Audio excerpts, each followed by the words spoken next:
Moto yajyaga ku Kinamba Nyabugogo.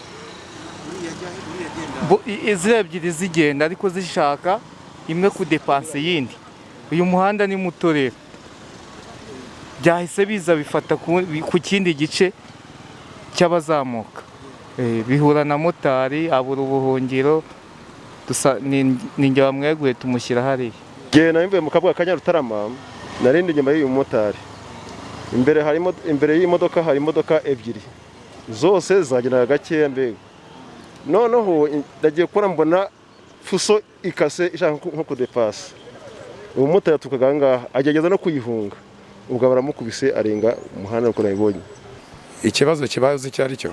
Imodoka y'imbere iramfunganye. Nta kuntu nari kuyigonga nyibona imbere yanjye. Ngize ngo ndakwepa mpora n'umumotari. Nicyo kibazo kibayeho. Ni ikibazo cy'umuhanda muto nacyo kirimo. Ariko ngiye amakosa ndayemera ko yabaye kubera ko iyo umuntu ari inyuma y'umuntu akagonga undi yumva ko yamugonza mureba. Uw'imbere ntago aba kureba ariko uw'inyuma umureba.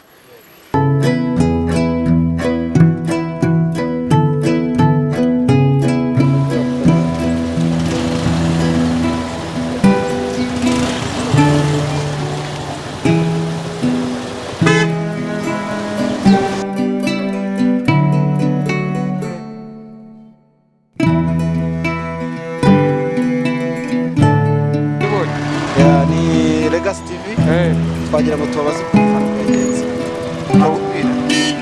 Twabibabwira uko impanuka yagenze. Nitwa Wayisenga Obedi.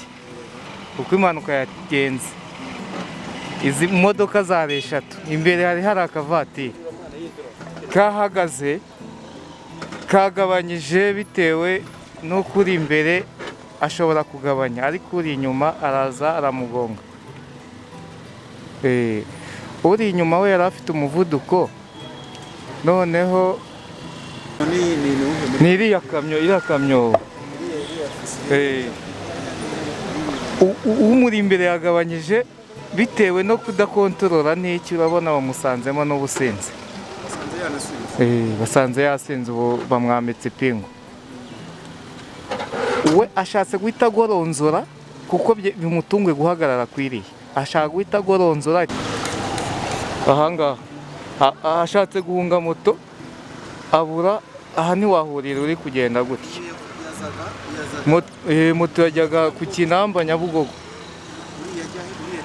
Izira ebyiri zigenda ariko zishaka imwe ku depanse yindi. Uyu muhanda ni muto rero. Byahise biza bifata ku kindi gice cy'abazamuka. Bihura na motari abura ubuhungiro ninjye bamweguye tumushyira hariya. Ntacyo yabuze, ibintu bye byose arabifite. Hari undi wayibonye? Nta wundi wabibonye? Nawe yabibonye. Wowe niwari uhari hano. Uriya musaza uriya wambaye ingofero, uriya wambaye ikote yarashoreranye n'umugabo n'imodoka. Uriya nawe Uriya ni umushoferi nawe wiriya. Hanyuma sizi impanuka zikunda kubera muri uyu muhanda ni iki kibitera? Nuko nta dodani, nuko ari muto. Wabonye kuba ari muto nawe byateye ibibazo? Byatera ibibazo. Noneho iyi mpanuka ibaye nayo byateye no ku muhanda wawe muto. Ikibazo ni icy'umushoferi. Ufunganye we ashaka kudepansa. Kandi ubona ko n'uriya mushoferi ashobora kuba yanyoye. Bamwambitse n'amapingu. Umushoferi mutubwire iyi mpanuka itewe n'iki, byagenze gute kugira ngo ngiye narimvuye mu kabuga Kanyarutarama narindi nyuma y'uyu motari. Imbere y'imodoka hari imodoka ebyiri. Zose zagendaga gakeya mbega. Noneho ndagiye kubona mbona fuso ikase ishaka nko kudepasa. Uwo motari atukaga ngaha agerageza no kuyihunga. Ubwo baramukubise arenga umuhanda uko nabibonye. Gukwirwamo nibyo koko? Oya, zarazishoranye gutya ku murongo zigenda gutya. Ariko umushoferi wabangu uyu nguyu yaramufunganye ko nabonaga zigenda gake imbere kuko hari imodoka ntoya yari nto mbega niba atari yava nk'ivatiri. Ngiye mbonye fuso ijya gukiza. Umumotari nawe ayibonye arayikwepe baramukubise arenga umuhanda. Ibyo bari kuvuga yuko ashobora kuba yari yanyweye se agacupa nibyo? byanashoboka simbizi ariko kuko ntabwo afite icyuma gipima, ibyo ni ububasha bwa polisi bufite kubigeza. Akoze nawe kwisobanura nta kibazo. ye rero Pascal, Yego Pascal. ikibazo kibaye uzi icyo ari cyo, imodoka y'imbere iramfunganye, nta kuntu nari kuyigonga nyibona imbere yanjye, ngize ngo ndakwepa mpura n'umumotari, nicyo kibazo kibayeho. N'ikibazo cy'umuhanda mutoya nacyo kirimo, ariko ngiye amakosa ndayemera ko yabaye, kubera ko iyo umuntu ari inyuma y'umuntu akagonga undi yaba yumva ko yamugonza amureba, uw'imbere ntabwo aba akureba ariko uw'inyuma aba umureba. Urumva niryo kosa ribayemo, rero kuba bibayemo kuriya nta bintu byinshi byacitse, nta birenze tu siko bimeze. Kumva rero ngo byagenze gutya byabaye nyine, ariko ni umuhanda urabibona, motari niwe uteje ikibazo tu, nako ntabwo navuga ngo ni motari, ni uw'imbere y'iriya modoka niwe uteje ikibazo dufunganye. N'imodoka zishorerana gutya ku murongo umwe agafunga undi ngenda pakiye cyane, pakiye umuzigo urenze, kumva yuko pakiye umuzigo, kuba mpakiye rero ntabwo umuntu umushoranye wahita ufata feri ko byihuta cyane ngo uhita uyibona. Njye mbonye ko ngiye kumugonga mpita mukwepa, nuko bigenze.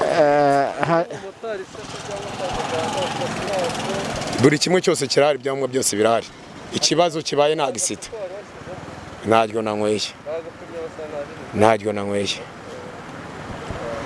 Murakoze. Ariko muba muri tayari ahantu hose mutureba rero. Impanuka nk'izi ngizi mbona iyo bigeze muri aya masaha imodoka ziba ari nyinshi, abataha baba bari gutaha ari benshi pe. Numva byagakwiye kubaho umuhanda ukagurwa cyangwa se bagashyiramo za dodani, kuko uyu muhanda guturuka hirya ngira ngo gushyika hirya kuri Golf nta dodani, kuva ku Kinamba nta dodani, nugize ngo aramanutse abahuruduka, baba bihuta bose. Ni ikibazo rero. Umuvuduko yababaye, hari ahantu yavunitse byagenze, usanze bamujyanye. Njye nsanze bamujyanye, ariko njyewe uko mbibona yagisida ibayeho aba ari agisida, nta muntu n'umwe wikururira agisida. Gusa nyine ibintu byo kudepasa mbona abantu benshi aya masaha biba bikaze, buri umwe aba yihutira shugurize.